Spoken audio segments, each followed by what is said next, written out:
সারা দুনিয়াব্যাপী বিশেষত বাংলাদেশ আমাদের পরবর্তী জেনারেশন, আমাদের পরবর্তী প্রজন্ম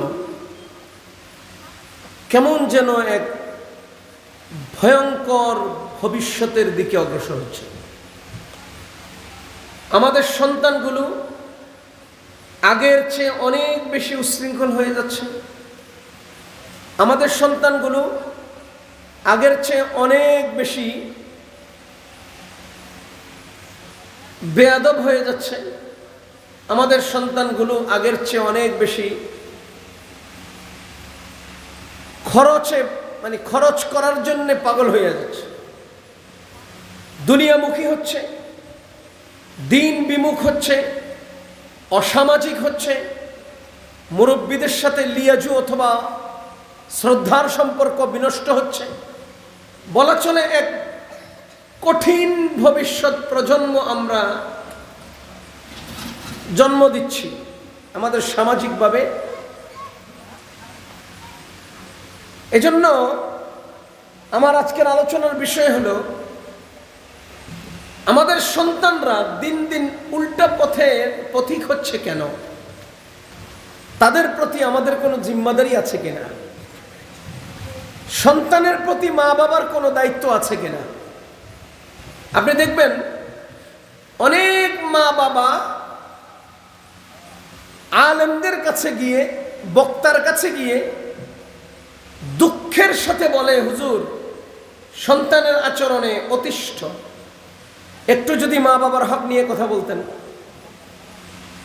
তো স্বাভাবিকভাবে মা বাবার হক নিয়ে কথা হয়। আমি আজকে সন্তানের হক নিয়ে কিছু কথা বলতে চাই। এই আলোচনাগুলো যদি সামনে আসে, আশা করব আমাদের মধ্যে সচেতনতা ফিরে আসবে এবং এর মাধ্যমে দায়িত্ববোধ অন্তরে নিয়ে আমরা আমাদের সন্তানদেরকে তাদের হক দিতে পারবো। আর যদি আমরা আমাদের সন্তানদের হক তাদের হাতে উঠিয়ে দিতে পারি, তো ইনশাআল্লাহ সুশৃঙ্খল, সুন্দর এবং শ্রদ্ধাশীল একটি ভবিষ্যৎ প্রজন্ম আমরা পাব। এজন্য আজকে আমার আলোচনার বিষয় কি বললাম ভাই? মা বাবার প্রতি সন্তানের হক। বলেন তো কি বললাম? মা বাবার প্রতি সন্তানের হক। খুব সংক্ষেপে সন্তানের 6টা হক নিয়ে কথা বলবো, খেয়াল করবেন। একজন সন্তানকে জামানার জুনায়েদ বাগদারি বানাতে চায় সবাই। একজন সন্তানকে সুন্দর, সুষ্ঠু এবং আদর্শবান দেখতে চায় সবাই, কিন্তু তার হক ঠিক মতো আদায় করে না।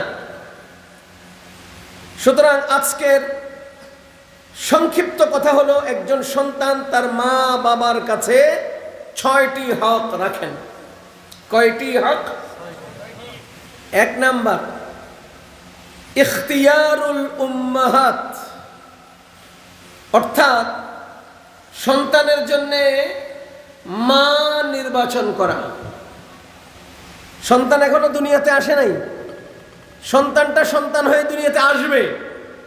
ওই সন্তান কার হাতে লালিত পালিত হবে, ওই সন্তান কার পেট হয়ে দুনিয়াতে আগমন করবে, এজন্য বাবাকে আগেই তার মা সুষ্ঠু, সুন্দর এবং পরিচ্ছন্ন মা নির্বাচন করা, এটা সন্তানের হক। কথা কি বুঝতেছেন আপনারা? সন্তানের 1 নম্বর হক কি? উপযুক্ত মা নির্বাচন। উপযুক্ত কোন? বলেন বলেন। উপযুক্ত মা নির্বাচন। যারা বিয়ে করবেন নিয়ত করে রাখছেন, ঠিক করে নেন। যারা বাচ্চাকে বিয়ে দিবেন ঠিক করছেন, ওই গার্জিয়ানরা ঠিক করেন। উপযুক্ত মা নির্বাচন সন্তানের হক, উপযুক্ত বাবা নির্বাচন সন্তানের হক। আমি খুব সংক্ষেপে 2টা গল্প শুনাই, ঘটনা শুনাই। এর আগে হাদিসটা শুনেন। রাসূল করিম সাল্লাল্লাহু আলাইহি ওয়াসাল্লাম বলেন, তুনকাহুল মারআতু লিআরবাইন, একজন মহিলাকে বিবাহ করা হয় 4 কারণে। একটা মহিলাকে বিয়ে করা হয় কয় কারণে? 1, লিমালিহা, সম্পদ আছে, ওয়ালি জামালিহা, সুন্দর আছে, ওয়ালি হাসাবিহা, বংশ ভালো, ওয়ালি দীনিহা, ধর্ম দিনদারি আছে। নবীজি বলেন, ফাযফার বিযাতিদ দ্বীন, দিনদারিকে প্রাধান্য দাও। এই যে মা নির্বাচন, ফাযফার বিযাতিদ দ্বীন, দিনদারিকে প্রাধান্য দাও। তারিবাত ইয়াদাক, দিনদারি প্রাধান্য দিয়ে তুমি খাপলা মারছো, হাতের মধ্যে দেখে সব বালু, বালু ছাড়া আর কিছু নেই, সাথে কি আছে? দিনদারি আছে। যাক বালু পাও, তবুও দিনদারি নাও। টাকা নাই, বালু। বংশ নাই, বালু। আরে সৌন্দর্য নাই, বালু। দরকার নাই, তুমি বালি নিয়ে জীবন কাটাও, সাথে যদি দিনদারি হয় তো উপযুক্ত মা নির্বাচন করলাম। তাহলে আগে প্রাধান্য দিতে হবে কাকে? দিনদারিকে। বলেন না কাকে? আমরা তো এখন দিনদারিকে প্রাধান্য দেই না। আরে টাকা আছে, টাকা, আরে টাকা আছে। অধিকাংশ পরিবার তার সন্তানকে বিয়ে করাতে টাকা আছে কিনা এটা তদন্ত করে। মেয়ের বাড়িতে টাকা আছে কিনা, বস্তা পাওয়া যাবে কিনা। অধিকাংশ মেয়ের গার্জিয়ান তার মেয়েকে বিয়ে দিতে ছেলে কি করে এটার খবর নেই। ছেলের দিনদারি আছে কিনা, না। ছেলে সরকারি চাকরিজীবী, হ্যাঁ। ছেলে টাকাওয়ালা, হ্যাঁ। ছেলের বংশ ভালো, হ্যাঁ। ছেলে মানুষ না মানুষ, খবর নেয় না। টাকা আছে কিনা এটা খবর নেয়। আমি এই পারিবারিকভাবে বৈবাহিক জিন্দেগির বিস্তারিত আলোচনা করলে ওটার আরেকটা বয়ান হবে। আমি শুধুমাত্র আজকে সন্তানের হক জানছি। 1 নাম্বার, সন্তানের 1 নাম্বার হক কি বলেন তো? কয় না, উপযুক্ত। উপযুক্ত বলেন, উপযুক্ত মা নির্বাচন করা। মা উপযুক্ত হলে কি লাভ? 2টা ঘটনা শুনেন। 1 নাম্বার, খাজা মঈনুদ্দিন চিশতি রহমতুল্লাহ আলাইহির নাম শুনেছেন? খাজা মঈনুদ্দিন চিশতি রহমতুল্লাহ আলাইহির আম্মা কত বড় দিনদার ছিলেন, সন্তানকে কিভাবে মানুষ করেছেন, এটার ঘটনা বোঝার জন্য খাজা মঈনুদ্দিন চিশতি রহমতুল্লাহ আলাইহির একদিনের ঘটনা। তিনি এলাকায় গেছেন, মানুষ তার সংস্রবে এসে একদিনে 90,000 অমুসলমান কালিমা পড়ে মুসলমান হয়ে গেছে। এখন আপনার প্রশ্ন দেখতে পারে, একজন বুজুর্গের সোহবতে এসে 90,000 কাফের একদিনে মুসলমান হয় কিভাবে? হয় ইদা জাআ নাসরুল্লাহি ওয়াল ফাতহ ওয়া রাআইতান নাসা ইয়াদখুলুনা ফি দীনিল্লাহি আফওয়াজা। যখন আল্লাহর পক্ষ থেকে সাহায্য আর নুসরত আসে, তখন মানুষ দলে দলে ইসলামে প্রবেশ করে। তার দ্বারা বোঝা যায় যখন ইসলাম সুপ্রতিষ্ঠিত হয়, তখন সমস্ত লেজ বাঁকা মানুষগুলো লেজ গুটাইয়া ইসলামের ছায়াতলে আশ্রয় নেয় দলে দলে। এর দ্বারা বোঝা যায় যে হযরত খাজা মঈনুদ্দিন চিশতি রহমতুল্লাহ আলাইহির যুগে ইসলামের এমন বিজয় ছিল, ঠিক সেই মুহূর্তে একজন বুজুর্গের সোহবতে 90,000 কাফের মুসলমান হওয়া এটা বিস্তর কিছু নয়। কারণ আল্লাহ বলে দিয়েছেন, রাআইতান নাসা ইয়াদখুলুনা ফি দীনিল্লাহি আফওয়াজা। এখন বাংলাদেশে আওয়ামী লীগ সরকার, একদিনে হাজার হাজার লোক আওয়ামী লীগ হয়। যদি একদিনে হাজার হাজার লোক আওয়ামী লীগ হতে পারে, তো ইসলাম যদি দিনে প্রতিষ্ঠিত হয়, তো হাজার হাজার মানুষ ইসলাম হবে না কেন? হাজার হাজার মানুষ ইসলামের ভিতরে ঢুকে আসবে।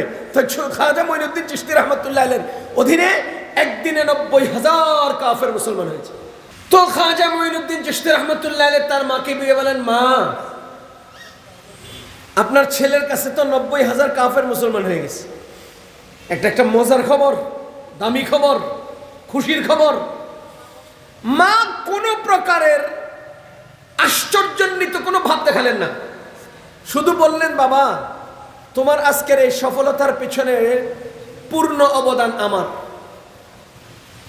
মা কি বললেন? তোমার আজকের সফলতার পিছনের পূর্ণ অবদান আমার। সন্তান জিজ্ঞেস করে কিভাবে? মা বলেন, তুমি যেদিন পেটে আসছ, তুমি যেদিন দুধ পান করেছ, খুব খেয়াল করেন, মা বলেন তুমি যেদিন থেকে খানা খাওয়া শুরু করেছ, আর যতদিন আমি নিজের হাতে তোমাকে খাওয়ানোর প্রয়োজন ছিল, আমি জেনে শুনে স্বেচ্ছায় সজ্ঞানে, নাপাক তো দূরের কথা, অজু ছাড়াও আমি তোমাকে একটা লোকমা মুখে দেইনি। কি বুঝলেন? কি বুঝলেন? খাজা মঈনুদ্দিন চিশতি রহমতুল্লাহ আলাইহি খাজা মঈনুদ্দিন হইলেন কেন? তার মা উত্তর দিচ্ছেন, আমি যতদিন তোমাকে খাওয়ানোর দরকার ছিল আমার নিজের হাতে, আমার নিজের বুকের দুধ নিজের হাতে, এই 2 অধ্যায় যতদিন আমি খাওয়াইছি, এই খানা খাওয়ানোর সময় নাপাক শরীর তো দূরের কথা, বিনা অজুতে আমি তোমার মুখে এক লোকমা খাবার দেই নাই। এবার বলেন সে মা কেমন ছিলেন পরিচ্ছন্নতার দৃষ্টিতে? আর মায়ের সন্তান খাজা মঈনুদ্দিন চিশতি হবেন না তো হবেন কে? কথা কি বুঝতেছেন? এবার আমাদের সমাজের মাদের হিসাব মিলান, আমাদের সমাজের মাদের হিসাব মিলান। এজন্য মুসলমান সন্তানের হক, এক নাম্বার হক হলো সন্তানের জন্য উপযুক্ত মা নির্বাচন করা। যাদের যাদের বাবা হওয়ার শখ আছে, বাবা হওয়ার আউশ আছে, তারা এখন থেকেই সিদ্ধান্ত নেন মা নির্বাচনের ক্ষেত্রে কি ভূমিকা পালন করবেন।